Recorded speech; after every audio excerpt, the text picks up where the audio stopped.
welcome back to TEDI! This is now our 5th episode of Tea with TEDI, and we're here with your hostess, Jocelyn, Fatima, and Nancy.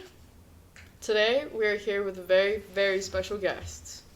Drum roll, Miss Garima! Hi everyone, my name is Garima, and I'm a student at SOU, Southern Oregon University. Perfect. This is your 3rd year, correct me if I'm wrong. Yes. And what is your major? I'm majoring in pre-nursing, Pre-nursing. and healthcare administration. Fun.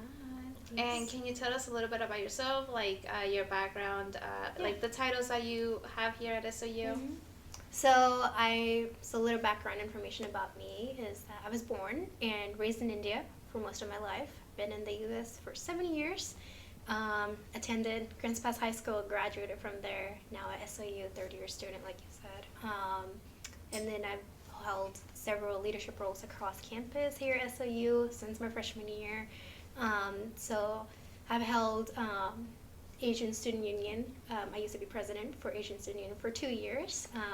I'm currently president for Black Student Union, and it's my 3rd year being a president for Black Student Union.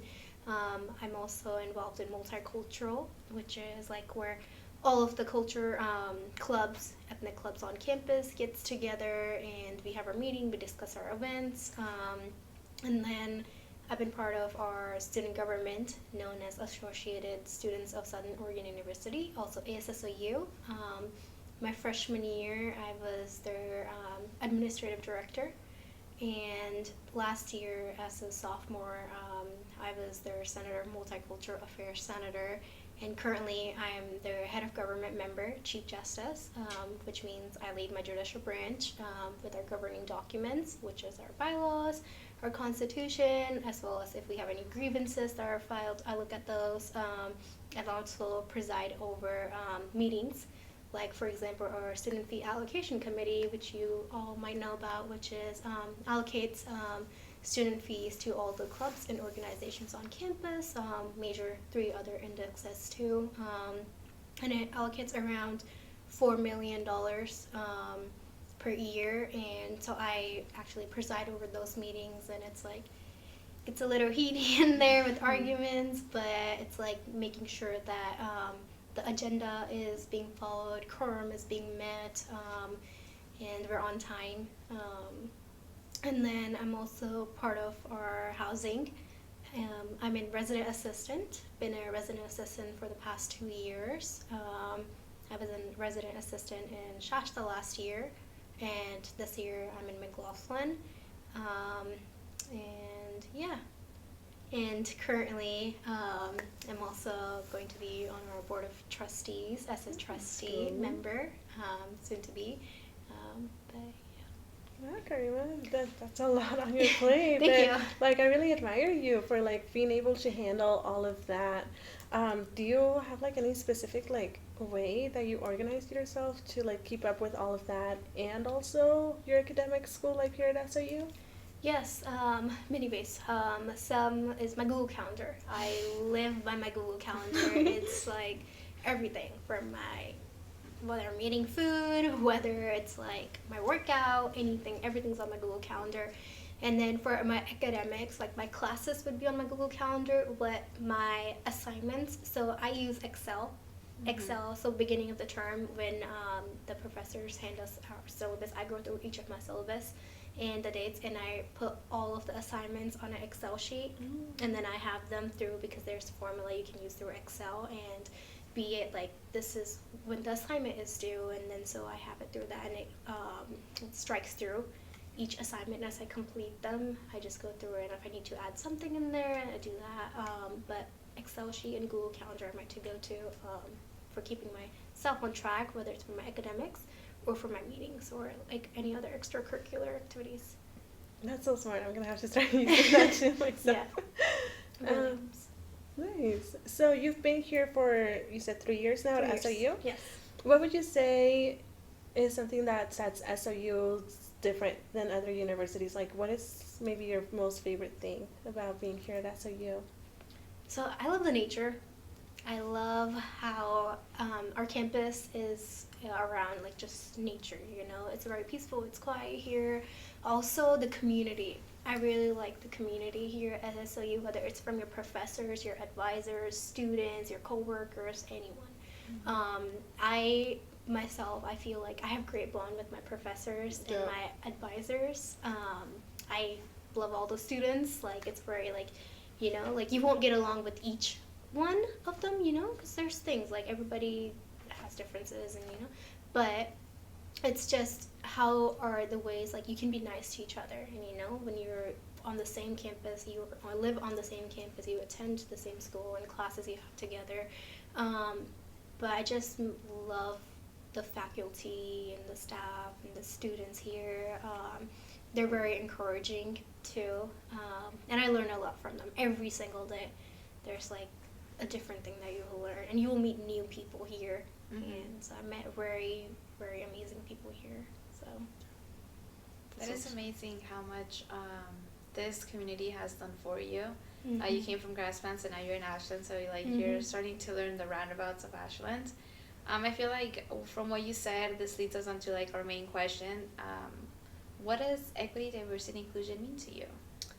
Equity, diversity, and inclusion means a lot to me, especially as being someone from a different country, from a different ethnic group, being an Indian. We're also one of the minorities here, but it's also like making sure that you know you're looking at other people too, other groups on campus, whether it's African American, whether it's Latino, or any other like a Hawaiian, you know, like we have so many clubs on, and I really admire like with the advisors, the MCC multicultural advisors on campus, that those clubs are running there, and also like Jonathan Chavez from EDI. So it's like collaborating with them and doing events, as well as making sure just not our community, SOU community, but outside community, like our middle schools and high schoolers, they can come to those events and look at it and collaborate with each other, learn from one another. That's the most important thing. I feel like learning, like we have a certain knowledge, but if we share that knowledge with others too, it helps everyone, and it just enhances it, you know. So. Awesome, thank you for that. And touching a bit on that, I know that we've already talked a little bit about your background, but so how would you say your background, being here in Grants Pass, and just absolutely anything in like your presence, how has that like indulged you to be involved with diversity and inclusion in all your leadership roles? Yeah, so I would say so when I was in Grants Pass, I wasn't as involved. I was that, you might think, I was that person, that quiet person that would be like sitting in the back of the class. Now when I look at myself, I'm in the front of the class. And also like taking on leadership roles has helped me a lot. And it's just with equity and diversion, it's like building like those connections with each other. That's the like, I feel like it has helped me build those connections from different groups on campus. And with those different groups, like I said again, organizing events with those different groups, and also overall just like building connections. That's the most, like that relationship. First, in order to do anything, you have to build that relationship, that trust with one another. So I felt like I have built that trust with the groups and campuses on here, especially in our ethnic groups, our multicultural clubs, organizations. So like it just brings us all together. Like if we're hosting events and stuff too, lets us know each other more better, and just yeah. I love that you say that, and this might be a little bit out of proportion, but can you tell me some positive things that you love about our clubs and just being involved with everything? Because you keep talking about clubs and organization and just being familiar with one another. What do you love about it so much? What I love about clubs, I feel like clubs is one way every student, no matter which background you are from, can be part of it. Like you're not excluded. You know, like on our campus is very unique too, because we have so much diversity here. Like SOU is one of the campuses that has a lot of diversity you will get to see, and everybody is like, it's very inclusive. And our events are one of the ways that brings everyone together. And it just makes it more positive. The environment is positive. Everyone is enjoying. Everyone feels welcomed. And so that's why. So yeah, like today when we went down to go get some, fried bread, it was amazing to be able to like be within community and like be told like, hey, do you want to try something out? Like, come on. Mm-hmm. And especially with like what I've noticed as well with like BSU students and like ASU, just whenever they're outside in the courtyard, like it's always so much involvement and engagement with each student, no matter what. And I think it's awesome that you guys are able to provide that for every student. Yeah, it's amazing. It's fun.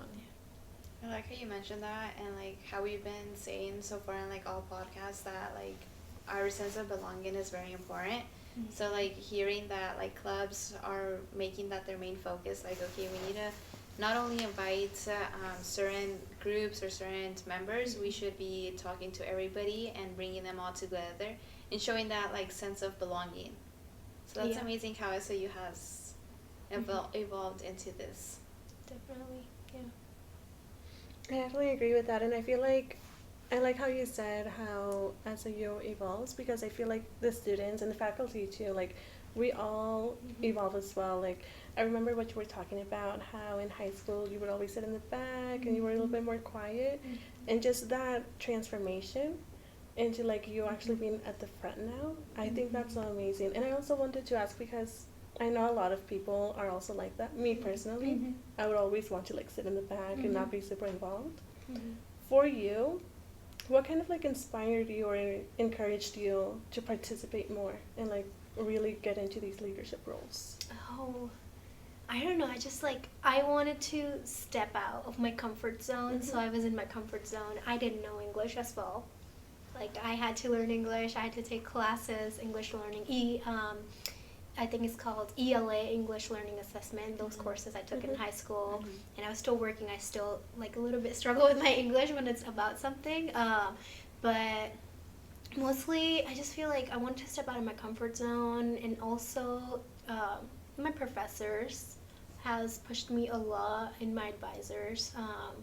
Like mostly I have one advisor on campus that I really, really admire, really look up to, which everyone knows, Marvin Woodard, and he has pushed me a lot through my college journey. Shout out to Marvin. Yes, shout out to Marvin. It's just, I just feel like building that connection, you need one connection on campus. Yes, you can have, you have your peers, you have students, colleagues, but if you have a connection with an advisor, it really helps you. Yeah. And I have that, and I'm very, very grateful for it.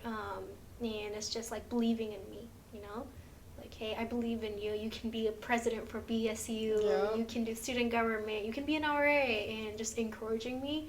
And I feel like that has encouraged me a lot. Every of my leadership roles I have taken, I have asked him before. I have done it. What ways would you say like students are able to like come out of that shell and reach out either to an advisor, or like how can like people interact with one another to find these like influences and like help? It starts with a conversation first. If you're not going to talk, if you're just going to stay there like, oh, I'll get help, and it's just going to be another day. It's going to be another day, and you're just going to be there, So you need to take a step.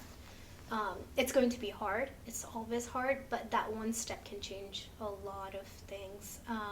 Like for myself, like my one step, try and get out of my comfortable zone, has changed a lot for me. If you just go to your advisor or someone like, hey, and like, I need help with this, or what can I do? They'll provide you with different techniques or different ways. Maybe not all of them will work for you because everyone's different, but there's not a harm in trying new things. Like, might not work, but hey, at least you tried it. So that's the thing. I think just taking a step out there. It's scary. Like it's like high school. Yeah. Coming from high school to college, it's a big step. You're away from your parents. It's gonna be scary, but it's a first step you will need to take in order to get out of your comfortable zone, be involved in something, whether it's classes or whatever it is, a sport that you're doing. But I just feel like believing in yourself is a really important aspect of being a college student. I like how you said that because like once you're in college or like university, you're like mostly independent, and your professors are gonna like message you and like email you and be like, hey, like what's going on, but it's not like they're doing that for every student. Like imagine how many students that would take and how that time. So definitely like because it like you are more independent when you're at university, like believing definitely is one thing, and also like starting a conversation where you can find someone like a mentor or like be like, hey, I'm new here, or like, hey, I've been here for this long, like I need some recommendations, like what do you suggest, like let me talk to you about my stuff and see where that goes. It's always important to do that, especially since we're more like independent. Yeah, exactly like what you said. It's just because like when you have that bond with your professor, the professor is more willing to reach out to you because that professor knows you. Yes. Say if we were on a bigger campus, you won't get. That's why I like this campus, because smaller classes, like 24 to 30 students in a class or less. It depends on how many students are taking that class. But this campus is small. The class size are small, like 30 students, unless it's like science lecture hall classes.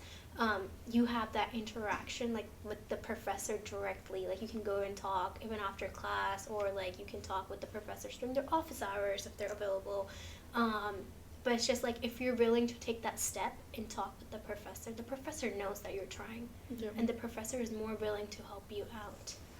Because if you're not going to try and you're struggling and you're still struggling, you're not getting that help, and the professor's like, you get it. They don't know that you're struggling. They're like, you're fine on your own, you're doing it. And maybe the professor's like, well, yeah, you're doing it, but you should be asking for help. And also if the professors are emailing you and you're not emailing your professors back, that also. So just responding back to your professors and reaching out for help makes a big difference. So don't avoid email students. Stay on top of them. They're important. Yeah.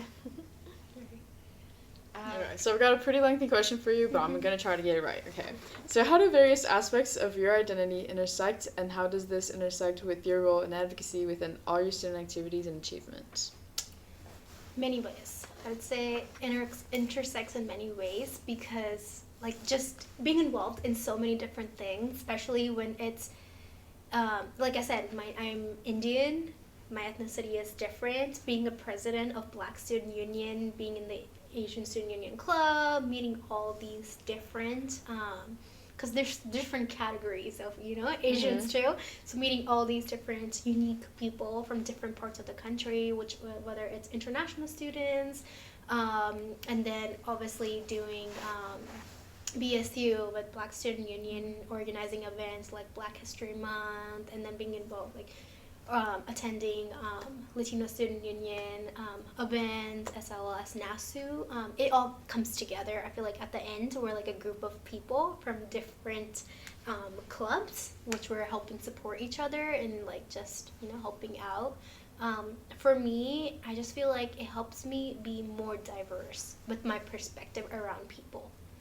Like, when you see people, like, you just don't want to be around Indian people, You want to be around diverse people where they're from different cultures, which you're learning about their culture, and also learning about them, too, where they have come from, whether they're from a different state. Like, I know we have students in the Black Student Union that are, like, from Mississippi or, whether they're from Georgia or somewhere down, and it's just, like, it's very unique to see their experiences, and also when they talk about their history.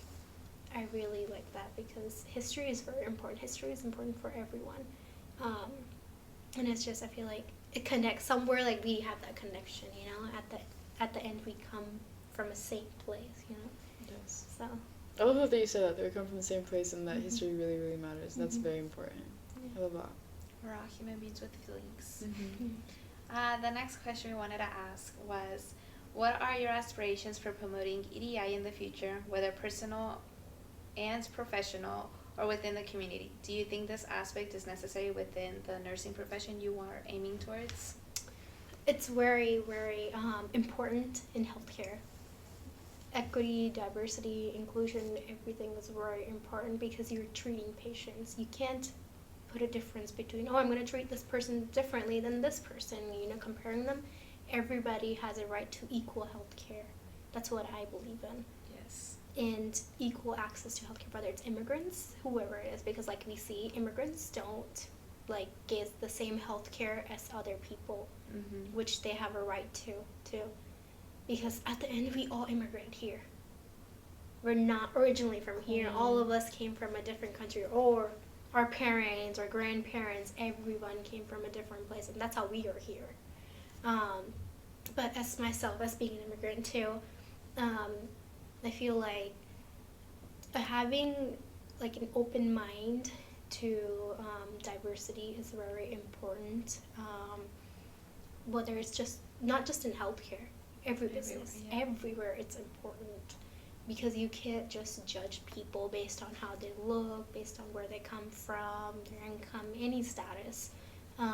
They're humans, first of all. We like treat them like humans. It's like a saying in ethics. They say, "Don't treat means to an end." So it's saying, don't treat people as an end, or like it means to get something out. You know, it's a benefit. Treat them as humans. How do you want to be treated? So that's how I feel. So when I treat someone a certain way, that's like, is that the way I want to be treated by other people? Like if I treat someone bad, how are they going to be treating me, you know? Because it comes around. Like I believe in karma. Like it comes around. Whatever goes around comes around. Yes. So treat everyone the right way, the way you want to be.